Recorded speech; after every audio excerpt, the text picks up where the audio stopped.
Jesus is the ultimate example of how to be a faithful presence in society.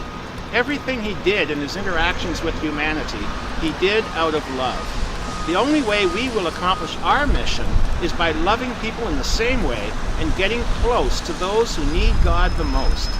I like how James Davison Hunter defines a faithful presence as nurturing the world where God has placed you. Christians don't need to be super smart or eloquent to influence people.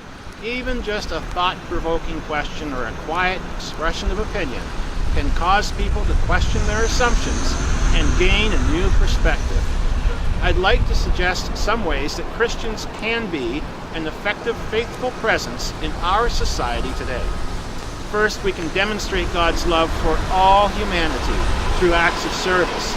We can do that directly for the people in our sphere of influence and indirectly by donating to or volunteering at Christian ministries or even secular charities for that matter. We can also make sure evangelism is part of our regular daily life. We don't have to be professional evangelists to proclaim Christ's life-transforming power. And something else we can do is simply speak truth. Now, we might risk being unpopular, but to be faithful, we need to say what is true. Of course, critiques should be done thoughtfully to be effective when we speak as society's conscience. I'd like to emphasize the need to affirm everything that we can that we think is good in our society. Whether people realize it or not, all good things advance society closer to God's ideal. As Christians, we need to get behind and promote the good in society around us. Finally, a faithful Christian presence can provide leadership. In the past, the church did this through the arts, education, and medical care, and by providing for the poor. Today, we need concrete proposals for what the church could do to help society move closer to God's ideal, a state of shalom or wholeness in every aspect of life.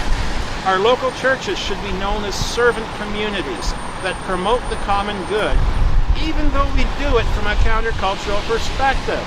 As Timothy Keller says, between self-absorption and self-righteousness, there exists a third way, a way that sees people sacrificing time and wealth for the common good. Part of that third way involves being open to relational opportunities to share our faith, since most people are most likely to come to faith themselves as a result of a relationship with a believer. Other ways we can be a faithful presence are to promote the biblical definition of justice in society and to engage culture through our vocations by integrating our faith into our work life. As a final thought, we must make sure that any ideals we present to society are already in place within our churches and agencies. May the Lord guide us as we live a faithful presence in the midst of people who are still far from Him, but who need to know Him. God bless.